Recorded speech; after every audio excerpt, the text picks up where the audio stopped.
All right. Welcome back to another episode of the Limitless Leadership Podcast.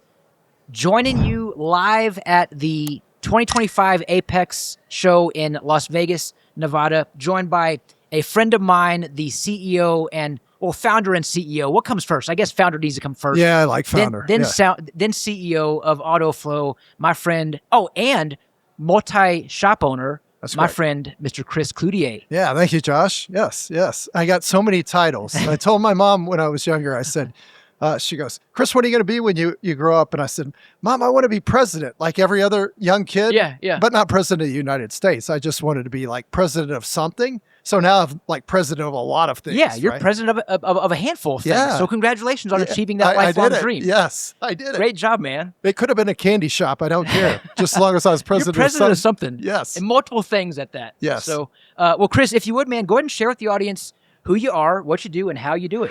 Promotive is a recruiting partner built specifically for the automotive aftermarket, giving shops a smarter and more reliable way to hire technicians. Their team brings decades of industry experience together with real recruiting expertise, so they not only understand the work, you can trust that they understand your shop. Promotive handles every part of the hiring process. They source talent proactively, screen candidates thoroughly, and guide them through a structured, high-touch experience. Shops only meet candidates who are qualified, aligned, and ready to move. Shops partner with Promotive because they communicate clearly, they move quickly, and take ownership of the hiring process. They don't just forward resumes, they act like a true recruiting arm for your business. To learn more or start a search, visit gopromotive.com.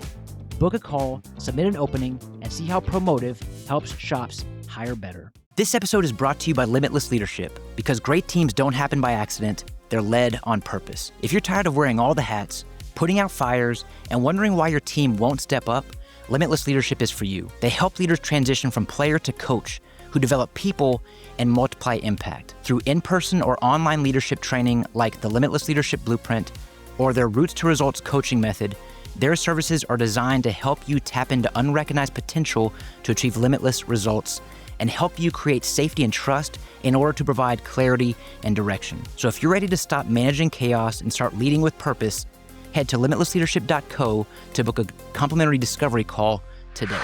Yeah, so my name's Chris Cloutier, as you said, shop owner, and then I am owner of AutoFlow, which is software for the auto repair industry.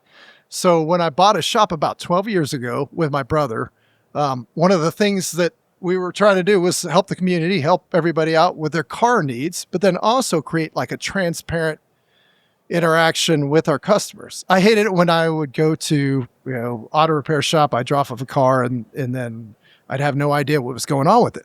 So once I bought an auto repair shop, I'm like, holy crap, like it's a black hole, it's a vortex, right? So how can I solve a problem of not only being a business owner, helping people, like I said, with their cars, but then create some transparency in the whole industry, right? And I built the software for myself first, and then over the years started talking to other shop owners like, hey, that's really cool. Can we use it too? Can we?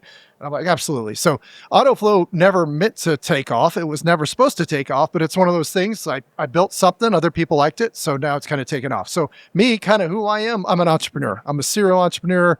Like real estate, like I said, I told my mom I was going to be president of something, and I'm president of a lot of things, right? Auto repair just happens to be where I'm at this moment in time in my life. Chris, as a new entrepreneur, that's myself. Nice. I've been in the entrepreneur game, if you will, for going almost 3 years. And I heard a quote. I want to say it came from Reid Hoffman, who is the founder of LinkedIn. I want to say he's connected with Airbnb or Uber or one of those. Anyway, I want to say his definition of entrepreneurship is jumping out of a plane and building the parachute on the way down. How true is that? Yeah. Jumping out of the off a cliff, and I think not only building the parachute, but building the airplane on the way down. Okay. Yeah. That is that's the definition of entrepreneurism. Yeah. Ready, fire, aim. I can do it better. So I have this conversation with other business owners, and sometimes they're discouraged by it. But I go, being a business for yourself is really dumb. It's a bad idea. Like the odds of you succeeding are stacked against you.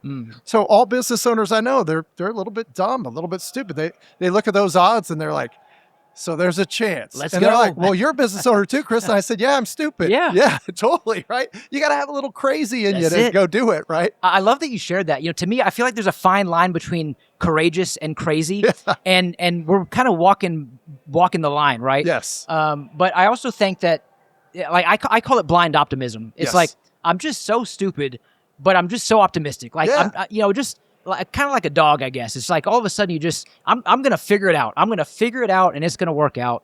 I want to go back to, you introduced yourself as a founder of AutoFlow, and something that I really appreciate about AutoFlow, and I'm not even a shop owner, but I appreciate this because as a leadership coach, I know how important communication is. Yes.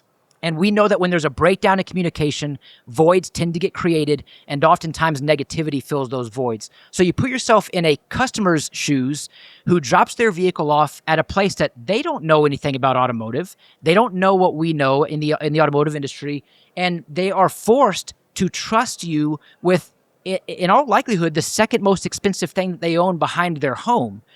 And when we are failing to communicate properly and proactively, all of a sudden there's that breakdown that I talked about, and voids start to get created, negativity fills the void, and AutoFlow is a solution to that challenge that I'm describing, among other things. You guys do a number of other things, but one thing I really appreciate, and this goes back to my Christian Brothers Automotive days where you and I first connected, where AutoFlow gives the team, the shop, the opportunity to proactively communicate with guests to help them understand where they're at, where their vehicle's repair is at in the process of the guest experience.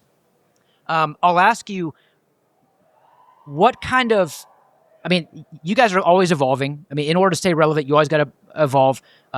Today's great is tomorrow's good. Absolutely. So in a world that's ever changing, how are you guys regularly and consistently able to show up for customers through this communication model, and what else are you doing in the process? Like, what can we expect as users of AutoFlow? Growth is a lot easier when you're not trying to figure it out alone. Tectonic 2026, presented by TechMetric, is built for shop owners and their teams who want to lead better, coach better, and build a shop that runs strong without burning everyone out. You'll get a peek into real-world leadership and operations from shops that are actually doing it, with role-based sessions for owners, advisors, and techs, so your whole team can level up together. Tectonic is happening April 9th through the 11th in Houston, Texas. Tickets are on sale now, and Limitless Leadership podcast listeners can get $500 off standard pricing with code LIMITLESS500. Go to techmetric.com/tectonic. That's TEKTONIC, or use the link in the show notes. If you own an auto repair shop and you're doing decent revenue, but the profit, organization, or peace of mind just isn't there, this message is for you. Integrity First Car Pros was built by shop owners who were tired of doing everything right and still feeling buried. No private equity, no big box ownership. Instead, they compete by leveraging technology, automation, and disciplined systems that actually work in the real world. What started as one shop in Dallas is now up to 14 thriving locations spanning to Houston, all competing head-to-head with national chains by working smarter, not harder. Cleaner operations, better margins, less chaos. Integrity First gives shop owners proven systems, automated workflows, negotiated vendor power, and hands-on franchise support so the juice is actually worth the squeeze. If you know your shop should be more profitable, more organized, and less stressful, and you're ready to stop figuring it out alone, visit integrityoneFranchise.com and complete their franchise fit questionnaire. It's a quick way for them to learn more about you, your goals, and your vision, and see if Integrity First Car Pros is the right next big move for you. And don't take their word for it. Google Integrity First Car Pros to see for yourself. Yeah, so one of the things I learned a long time ago when I was a developer before I came to this life. Now, I've been an entrepreneur my whole life. Okay. But I've been a developer as well. So I actually wrote first version of AutoText.me. So I like to call it eating your own dog food, right? So I still eat my own dog food. I still own shops. Actually, we're about to open another one. Yeah, once again, be president of like lots of companies. That's my goal. Crazy, so I'm going to keep going. So I constantly am interacting with, my customers and my people in my shops, right? My employees, and trying to figure out how all this is working together and how it's changing, how customers' preferences change, how their consumption change. And it is changing. And so we're constantly trying to see if it's AI, video, different things to appeal to customers without forcing things on a customer that they may or may not be able to consume. So you set it up perfectly. Customer is, second most biggest asset or their first biggest asset in their life. Look, 3 out of 4 people have been screwed out of 3 out of 4 auto repair shops, right? That's the statistics are like stacked against you. Like, wow. Yeah, they're coming into a negative sales environment and it's a push. It's not like the Apple store where they're like, oh yeah, I saved money for the latest iWatch or iPad or whatever. It's like, oh crap, my light's on. How much is this going to cost me? Yeah. So every time they go in, so it's a super negative environment. And I think, like you said, creating that transparency is super important. So if we take AI, like, yeah, sure, we're playing with AI and we're seeing how it maybe can rewrite tech notes. That's one of the things we're applying. So sometimes the tech might write air filter dirty. We can click a button, it'll rewrite it and say air filter is, when it's performing minimally, it causes airflow not to flow very well, et cetera, et cetera, et cetera. So, and this is the reason why you should change it. That's much better than dirty, right? So for a consumer, this is helping them digest and understand what their air filter does or what that ball joint does or so we're trying to apply it in different ways where it's still going to be super helpful to the consumer. And it doesn't necessarily take over the job of the service advisor. I think with me and Craig, he's been on your show too. Yeah. Craig works for me. Trust but verify, right? And I think with AI, we got to trust but verify. I think as we move forward with any technologies or anything, we got to make sure that we're paying attention to what it's doing and just not blindly give away, our control to this thing. Yeah, love that. And you're referencing Craig O'Neill. By the way, I'm gonna give Craig a shout out. His podcast, Speak Up, the Speak Up podcast on the Remarkable Results Radio Automotive Repair Podcast Network. Man, what a law. I mean, can we just say, anyway, that's another topic for another day. But Craig O'Neill, fantastic individual who I've also known back in my Christian Brothers days. Craig, here we go. Chris, right. You said this word twice that really stands out, transparency. We know in an industry that quite frankly has a black eye. Trust is a huge word and it cannot be gained without some level of transparency. That is, for a lot of folks, a deeply held value that people will own and operate within their shop, transparency, so that they can provide trust, so that they can create clarity or create trust and safety for their guests to provide clarity and direction. I'm going to segue into something that you shared with me. You and I were at an event just a week or two ago, and you shared with me AutoFlow's core values, which I absolutely loved. I'm like, Chris, you've got to share that on the podcast. These are not just a few words. These are a few phrases, beliefs.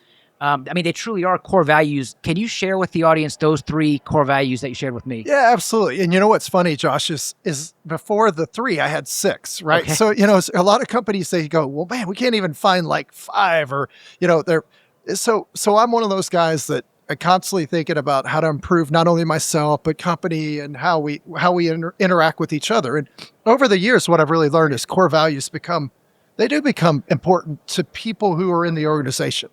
If you don't have a barometer, you don't have direction, you don't have these values, people kind of go in their own directions, right? So the 6 were really good, but the 3 that I've reinvented within the last year are, first one is, it's a Lorax quote. And anytime you can quote the Lorax is a good day. That's a great day. Right? And that's, unless somebody like you cares a whole awful lot, nothing's going to change. It's not. And you think about that and you're like, unless somebody like you cares a whole awful lot, nothing's going to change. Well, too often we think it's somebody else's job, right? Craig knows me. All my team knows me. If I'm walking down the street and I see an empty bottle laying on the street and it's just a plastic bottle, I'll walk by it, I'll pick it up and I'll throw it away, right? And so I try and do this as much as I can. Once a day, I try and pick up a piece of trash off the floor and then I say a little prayer to him, like, Lord, bless this person while I throw this piece of trash away. If you do that, and they're like, Chris, why do you do that? And people say, why do you do that? Why do you do it? I'm like, because the problem is too often we assume it's somebody else's job. But if we all just did a little part every day to make the world a little bit better, wouldn't the world be better? Right. But instead what we do is we go, well, that's somebody else's job. We need the world to be better. That's somebody else's job. We need the world to be better. So, and this goes over to my team. It's that whole idea of if it's a support call and it's not our software that they're having a problem with, spend the extra minute and find out if you can still help them. Maybe it's their Netflix. I don't care. They're in your, they're in your path. God put them in your path. So spend that time, care a little bit, and see if you can't help them. And so I try and change, that tries to transpire all over in all my businesses. Chris, I love that you shared that. I mean, you are an entrepreneur, and you are creating intrapreneurs in your business, which means they're going to be taking ownership. Yes. Something that I read a book years ago, Inside the Magic Kingdom by Tom Connellan, and he talked about the 7 keys to Disney's success. Yes. And one of the things that stood out to me was he mentioned that there are 56,000, 65,000. I'm getting, I don't know, maybe dyslexia is kicking in, but anyway, 60-ish thousand cast members there. They're not employees, they're cast members at Disney, but no custodians. In fact, there are 60,000 custodians, because if you see trash, you pick it up. If you see something that needs to happen, you clean it up. Everyone is taking ownership. That's awesome. Even in my own house, we got 4 custodians. And I jokingly say to my kids, like, look, leave a room better than you found it. Now, doesn't mean that it happens. There you go. But I'm trying to preach and teach this message regularly. Leave a room better than you found it. Take ownership. Creating entrepreneurs in my family, creating entrepreneurs in AutoFlow. This is what it's all about in order to stay aligned and drive the mission towards the vision that you're casting as a business owner. You're creating entrepreneurs within AutoFlow. Yeah. Share the second one. So we got the first one, the Lorax quote, which, I mean, the fact that, again, a Lorax quote as a core value is amazing. See if number 2 can top that. Hopefully I don't get sued for that. But and love the fact that you actually encourage your kids to take that responsibility. Thank you. Right. I mean, that's awesome. That's hard to do as a parent because we want what's best for them. But then sometimes we don't realize what's best for them is us making sure that we're disciplining them and we're encouraging them to take ownership in those things. There's a fine line between love and accountability, and accountability is a form of love. There you go. Amen. Yeah. The second one is about grit, right? We always say grit, but it goes back to the Bible, and it's a proverb, which a lot of people don't understand. They think it's a Chinese proverb, but it's a biblical proverb, and it's fall down 7 times, a wise man gets up 8. Chinese proverb says, fall down 7 times, get up 8. Mm-hmm. Bible says fall down 7 times, a wise man gets up 8. Right? Which is all about grit. And think about that, and especially as entrepreneurs. Yes. We talked about this the other week, right? How many times you feel like the windshield or the bug? And sometimes all within a day, within an hour, you feel like both, right? I mean, entrepreneur it's a tough life because you're responsible for not only yourself, as you bring on people, your family, and that weighs heavy on you. Yeah. So do you have the ability to get back up? And I think that it's one of the values I try to teach my kids is man, failure is not final. It is only a stepping stone to success. Success is built on a mountain of failures. Yes. But we only see, books are only written about the success. They're not written about the failure. Yeah. The 10,000 people who didn't succeed. So I love the fall down 7 times, get up 8. Wise man gets up again. Love that. So we got the Lorax quote. We got grit. What's the third one? The third one is one of my favorite. And it is feedback as a gift like you receive on Christmas morning. When you receive it, smile and say thank you, and then decide what you want to do with it after that person's gone. Throw it away, re-gift it, or keep it. And so when I have more time to talk about this, I say, so it's like Christmas morning, right? When Aunt Flo gives you the half-eaten box of cat food, and you're like, thanks, Aunt Flo, I appreciate that. And then your kids come and say, hey, Josh, hey, Dad, here's a great pair of socks. And you're like, I don't even wear these pink, fuzzy, but they saw them. They thought they were great. You'd wear them and you're like, I'm going to regift that. I got a friend who I think would really like these socks. And then you say thank you to your kids. And then to your wife, she gives you a great golf trip, for the weekend. And you're like, thank you. All 3 of them, you say thank you. So too many times with feedback, when we get it, we're like, we push back. Yeah. We don't even accept it. We just shove back. And we know what happens when you shove back on a people just want to jam it down your throat. Listen to me. Mm-hmm. So all my young people, whether it's the auto repair shop, whether it's the software company, I tell them, feedback's a gift. The problem is your whole life, you've fought against it. You don't have to do anything with it. Throw it away. Say thanks to the person who gives you to it. Nobody says you have to act on it. And I think that's where we get caught up in the mistake of feedback. I wish more people understood really what, like, coaching is feedback. There you go. It could be received. It could be received as criticism, condemnation, and Yes. judgment if you allow it to be Yes. received that way. One of my favorite books is The Four Agreements by Don Miguel Oh, Ruiz. yeah. Oh, yeah. And one of Love the those 4 agreements. One of those 4 agreements is don't take things personal. Yep. And it can be very challenging to not take things personal, especially when someone is sharing something with us that may or may not be a blind spot. We all have blind spots, whether we want to admit it or not. If you're listening thinking, Josh, you don't know me, I don't have a blind spot. That's a blind spot. Yeah. Oh, yeah. So when someone provides coaching to you, they're giving you feedback. You don't need to take it personal. It's not criticism. It's not condemnation. It's not judgment. It's actually challenging for that person to potentially share something with you that might be hard to hear. Yeah. And so they're doing you a disservice by not sharing this with you. And by the way, it is a gift because they care about you. They go. see something in you that you don't. They see potential in you that maybe you don't. They see something that's an opportunity area for you to grow in. And if someone is giving feedback to you, it's because there's room for growth. There's room for improvement. Yeah. So I love the fact that, like, those are 3 strong core values that I really commend you for. I mean, when you shared those with me the other day, I'm like, dude, we got to share this on the podcast. That's excellent. Yeah. And I'll tell you this, sometimes feedback comes as criticism, but you should still say thanks, Yes. right? I mean, Yeah. that feedback's not always going to be delivered, like you said, in the best of ways. I'm guilty of this. Josh, when I started out in business, I want to be president of one person, that's myself. When you start getting employees, you don't necessarily want that. You don't want the responsibility of employees, but once you get them, you start realizing that, hey, you're the shepherd and they're your sheep. You got to do the best for them.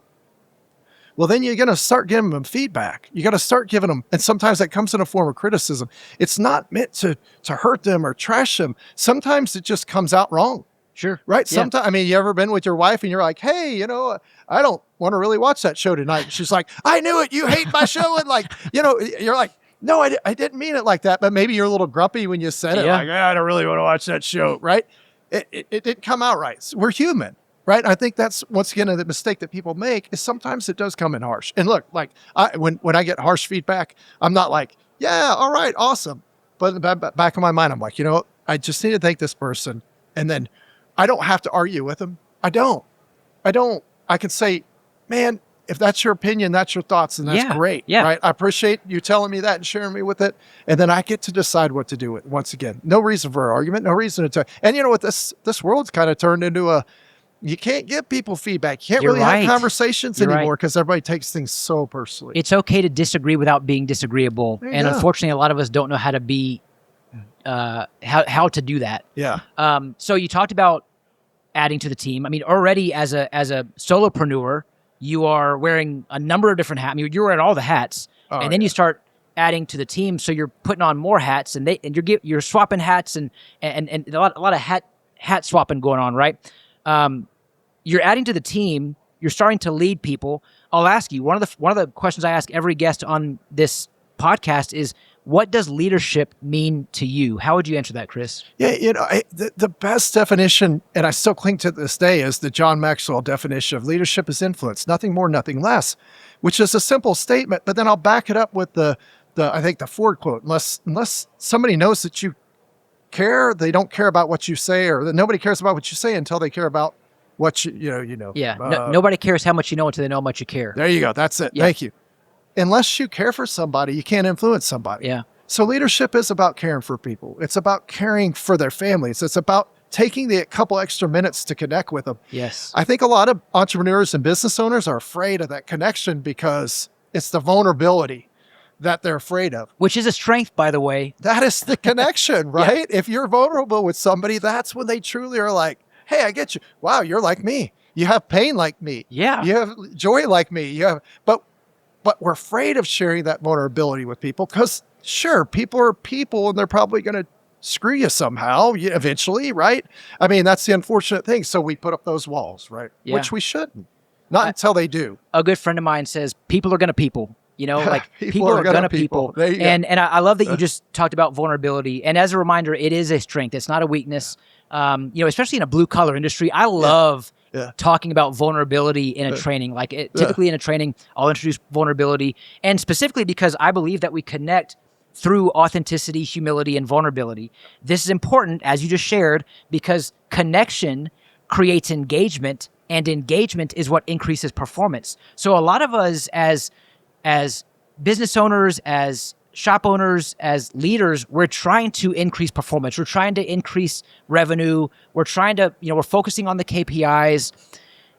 But I truly believe that if we shift our focus from the numbers, from the transaction, from the KPIs, the sales, the revenue, onto the people, and focus on people before process, people before the profit, connection before content, all of that, all the sales, all the money stuff is a byproduct of the connection that you're creating. And this is important because 77% of employees are disengaged at work because they don't feel seen, they don't feel heard, they don't feel valued. And the number one reason people leave bad leaders, not bad jobs, is because of a lack of recognition, a lack of feeling valued. Recognition, in my opinion, is the biggest ROI in leadership. So when we can connect with our team, we then create engagement for our team, and subsequently an increase in performance is a byproduct. We're not doing it for that. Yeah. It just happens to be a beautiful byproduct of a business that we're trying to scale and grow. Yeah. Yeah. So that, what you're talking about, and the people and loving people is really what it comes down to, right? Is loving people. And I think that we can love people and still run businesses. Yes. Right? Yeah. We can still, like, you can't love somebody who's ruining your front counter or who's ruining your techs, right? So unfortunately, like, I've had to let go of tech a while back because he made a threat to another tech. And I can't, creating an environment of safety. Yeah, that's important. Right. I still love that guy. I love the guy that's still with me and the guys that are still with me. Right. But I have to make a business decision. That decision is, look, like, it's just better you go somewhere else. If it's not working here, it's not fitting there. And I think a lot of times in business, right, we're scared of that vulnerability, but then separating that line of, we can still love, but we can still treat it like business, right? It's okay. Yeah. And once again, we get them meshed together, and sometimes they absolutely mesh together. But once again, that's okay. It's kind of like the perfect conversation with your employee. It's never going to happen. Your perfect conversation with your wife, it's never going to happen. Too many times we conflate these things in the way that they go, and we think that life's got to be perfect. Life's dirty. Life is, how many things ever go perfect, right? Rarely. Yeah. Perfect is the exception. You take your wife to the perfect dinner and, like, there's no calls from the kids. And usually it's like interruption and, her food's wrong and this is wrong. Yeah. And, you think about it. And it's funny. There's another really good book. I don't know if you ever read that. It's called Unoffendable. Oh, I haven't. Unoffendable. It's a really good book. And it's about, how we shouldn't get offended. Like, when we go, oh, that's surprising that so-and-so and so-and-so broke up and, got a divorce. And you're like, and his point is like, is it really? Like, if you think about life, like, it's really messy and dirty. Yeah, it is. And I think it really is, right? I think we just get scared to make mistakes. And once again, we talk about failure. And that's a church quote, right? I got that from a pastor. He's like, failure's not final. Yeah. And when he said that, I was like, man, that's one of the quotes that went up on my wall too. And it's like, oh, wow. I don't think about that way, but now I do. Chris, you talked about how you had to make a business decision. An employee, correct me if I'm wrong, but essentially threatened another employee to where someone didn't feel safe. Yep. I truly believe in being able to create safety and trust so that we can provide clarity and direction.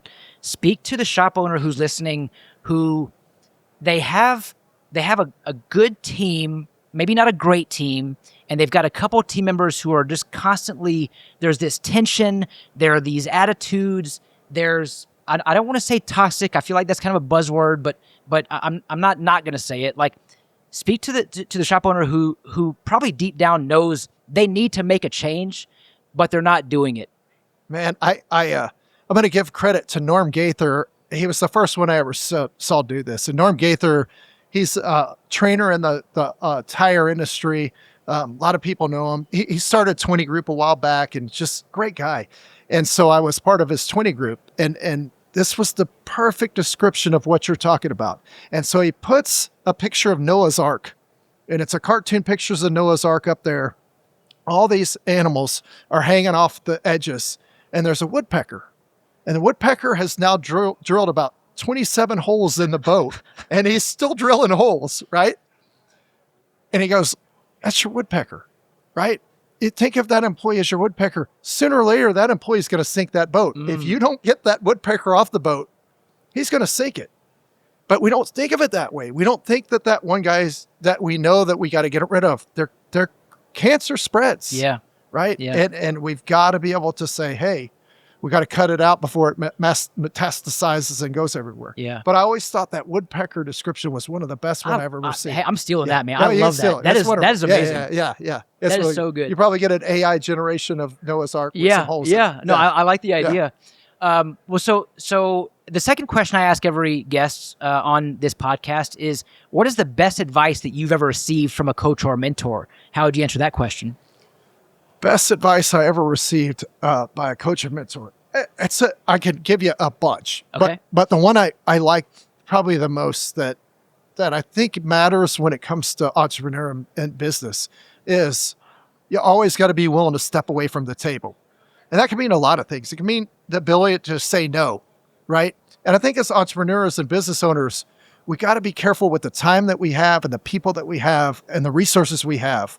And we got to be able to say no to certain things. We got to be able to say no to certain people. Yeah. And over my life, I'm like, well, that makes a lot of sense. But then over time, as I engaged myself, became busier and busier and busier. And I'm still busy. Right? Here you go, Chris, you're about to open it. But I say no to a lot of things. I step away from a lot of tables. So getting to learn to discern what's that important thing? Where should I go? Has become something that I think that was really good advice. Once again, I didn't really understand it when it was given to me because I'm like, what does he mean? But then I've used that in all kinds of, not just for the auto repair shops, but for the software companies and deals that I've just been like, yeah, let me just sit back from the table. Let me take some time on this.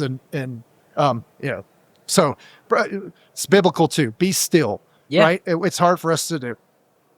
You see it? There you go. Be still. I'm That's showing it. Chris my tattoo. Be still on my hand because there's definite power in there. Sometimes the greatest action is no action. There you go. Like truly, it's just hard be still. for an entrepreneur, man. It's very hard. And even just being able to recognize, like, for every yes, there was a corresponding no. So if you're saying yes to everything and everyone, who or what are you saying no to? I've been guilty, Chris, of saying yes to everyone and everything, and then unintentionally saying no to my own family and saying no to myself so that I can't adequately and effectively support or provide or lead or just be there for my family. And so I've had to, thankfully with my wife's support, and she's the greatest cheerleader I could ask for, but she has helped me really be able to set and, more importantly, keep the boundaries that I am creating for myself, for my family, for my clients, for my community. And it's really been a quite frankly, a game changer in my own life, Chris. That, like, what you're describing has been